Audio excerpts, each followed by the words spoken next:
You feel the ground before you see it. Cold stone under your heel. The grit of sand between your toes. A root, a pebble. The warm dust of a trail your body has walked 1,000 times. For almost the entire story of your species, this was simply what the world felt like. There was no rubber, no foam, no soul engineered in a laboratory. Just the bare surface of the earth, pressing back against the bare surface of you. Now look down at your own feet. Odds are they are wrapped in something right now. And odds are just as good that somewhere inside them, something is quietly going wrong. A full quarter of all the bones in your body live below your ankles. 26 bones in each foot, 33 joints, more than 100 muscles, tendons, and ligaments, woven together into the part of you that you probably think about the least. That is not an accident. The human foot is one of the most refined machines evolution has ever produced. So, why does it ache? To understand that, you have to walk backward, not a few years, not a few centuries. You have to walk back millions of years, to a layer of hardened volcanic ash in northern Tanzania.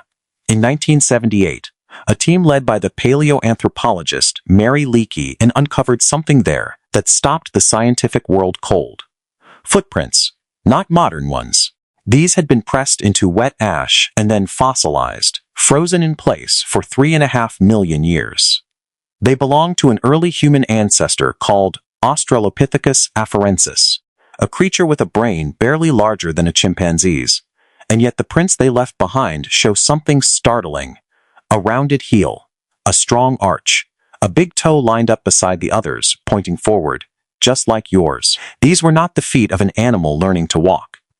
They were already, unmistakably, feet built for walking upright across open ground. Sit with that for a moment. 3.5 million years ago, before fire was tamed, before language as you know it, before tools more complex than a sharpened rock, your ancestors were already walking on a foot that looks remarkably like the one inside your shoe. The foot came first. Long before anything was ever put on it. So when did the covering arrive? When did your species first decide to wrap its feet? For that answer, you can thank a scientist named Erik Trinkaus. Working at Washington University, Trinkaus found a clever way to read the question directly off of ancient bones. He studied the small toes. Not the big one, but the 4 little ones beside it. Each of those toes is made of tiny bones called phalanges, which simply means the small segmented bones of your fingers and toes. And here is the key. When you walk barefoot, those little toes work hard. They grip, they flex, they press into the ground with every stride.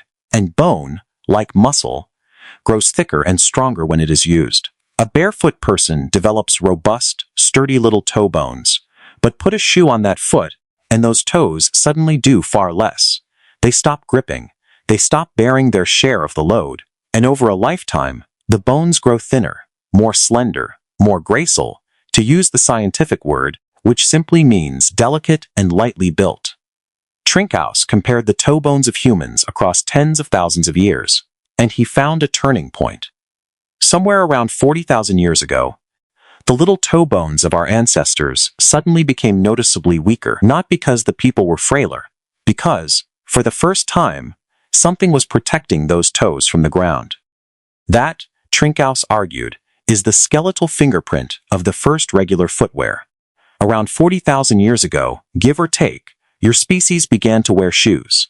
Now do the math on that. Anatomically modern humans have been around for roughly 300,000 years. Footwear, if Trinkaus is right, shows up only in the last 40,000. That means for more than 80% of your existence as a species, every single one of your ancestors walked the entire length of their lives on bare skin. Birth to death. Never once a cushioned sole. And the oldest actual shoe we have ever found is far younger still. In a cave called Arini 1, in the mountains of Armenia, a team led by the archaeologist Ron Pinhasi discovered something extraordinary, preserved under layers of sheep dung that had sealed it away from air and decay. A shoe, a single piece of leather, cut and stitched and laced to fit a human foot, then stuffed with grass. It was around 5,500 years old, older than the pyramids, older than the wheel in some places. And it was, in its own way, almost shockingly modern. A simple, soft moccasin, shaped to the foot, worn smooth by someone Soshan's mountains long before history was written down. Whoever they were, their feet are dust now, but their shoe survived to tell you something. Even 5,000 years ago, the covering of the foot was still a brand new idea. So what does it actually do to a foot to live a lifetime without one? What did your ancestors' bare feet become? Let's reconstruct it. Picture a single day in a body that has never worn a shoe. You wake and you stand, and the soles of your feet are not soft. Over the years, they have grown a thick, tough layer of callus, a natural leather of your own skin, hard enough to cross hot sand and sharp gravel, but still alive, still able to feel. And feeling matters more than you would think. The sole of your foot holds some of the densest patches of nerve endings anywhere in your body, thousands of tiny sensors reading texture and slope and temperature with every step. Your bare foot is not just touching the ground. It is listening to it. You begin to walk and you cover ground, real ground, miles of it. Not a flat, padded, identical surface, but a landscape that changes under you constantly. A slope, a wet rock, a patch of mud, a tangle of roots. And here is what is happening with each of those steps. Something the Harvard scientist Daniel Lieberman spent years uncovering. In 2010, Lieberman published a study comparing how people run when they wear modern cushioned shoes versus when they are completely barefoot. The difference was profound. When you run in a thick padded heel, you tend to slam down heel first, sending a sharp spike of force straight up through your leg, because the cushion lets you get away with it. But run barefoot, and your body refuses to do that. It would hurt. Instead, you land lightly on the front or middle of your foot. Your arch compresses like a spring, and then releases, storing and returning energy. Your calf and your foot muscles fire to absorb the shock that no foam is there to swallow. The barefoot foot, in other words, is not a passive platform. It is an active, intelligent, shock-absorbing machine, constantly reading the ground and responding to it, and it is built for distance in a way almost no other animal can match. Lieberman is one of the scientists behind a remarkable idea about your ancestors, the notion that the human body was shaped, in part, for endurance, not sprinting, endurance. The ability to keep moving, hour after hour, on two legs, across open country, until prey that was faster than you simply collapsed from exhaustion. That kind of life is impossible without a certain kind of foot. A foot that can absorb thousands of impacts a day, for years, without wearing out. Do that for a lifetime, and your foot becomes something most modern people have never possessed. The arch is strong, held up by its own suscle rather than propped by a shoe. The toes are splayed wide, spread apart, each one able to grip and balance. The whole foot is broad at the front, wider than the heel, fanning out to grab the earth. This is the natural human foot, strong, wide, sensitive, and tireless. It is the foot that carried your ancestors out of Africa and across every continent on the planet, on the longest migrations any large animal has ever made. You can still see it today, if you know where to look. In parts of the world, people still live and run largely barefoot, or in the thinnest of sandals. The Tarahumara, who call themselves the Raramari, live in the canyons of northern Mexico, and are famous for running distances that would break most trained athletes, on feet shod in nothing more than a strip of old tire and a lace. Their feet are not damaged by this. They are built by it. So now the hard question, the one that turns everything you assume upside down. If the barefoot is so strong, so capable, so perfectly evolved, then what exactly did the shoe do for you? You have always been told the answer. The shoe protects the foot. It is armor. It is safety. The bare foot is the vulnerable one, exposed to every danger of the ground. But look closer and that story falls apart. Because the evidence points the other way. Two researchers, Bernhard Zipfel and Lee Berger, set out to compare the feet of people who live their lives barefoot against the feet of people who live their lives in shoes by studying skeletons from both kinds of population. What they found is uncomfortable. The barefoot feet were, by and large, healthy, well-formed, free of the deformities we treat as simply part of getting older. The shod feet were a different story. They showed the bent and crowded toes, the bunions, the misshapen joints that fill the offices of foot doctors today. The very thing sold to you as protection was leaving a trail of damage that the unprotected foot did not have.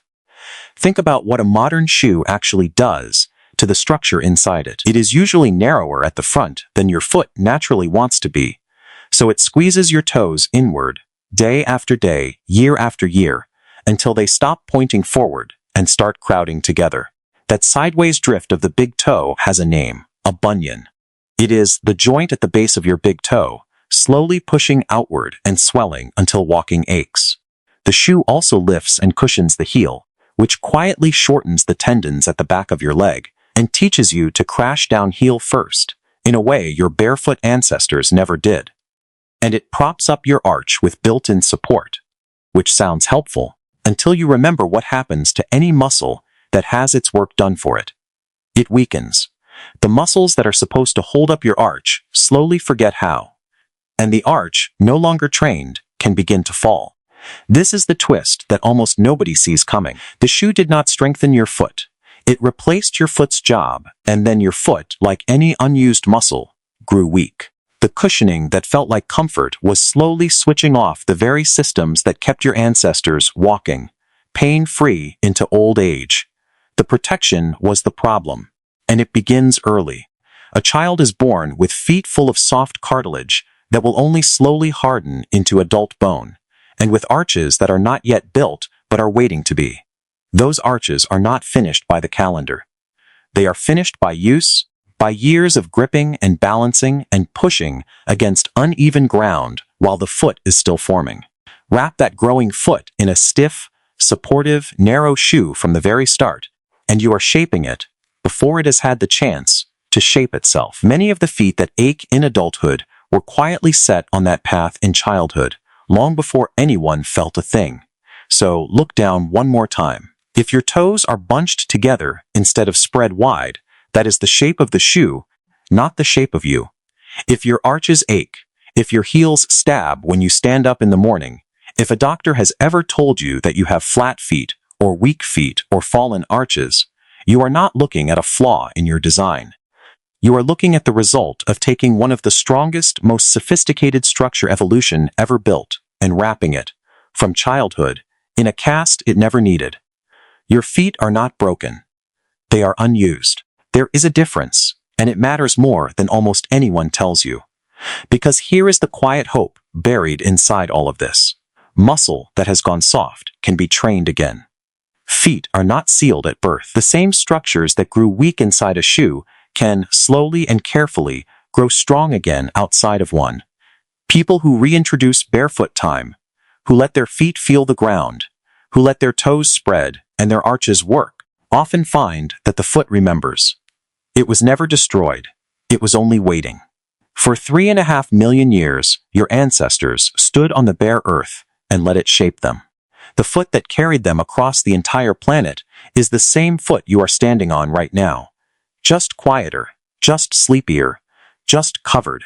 It has not forgotten what it was made for. It is only waiting for you to set it down. So, take off your shoes. Feel the ground before you see it. Your feet have been waiting 300,000 years for you to remember what they are.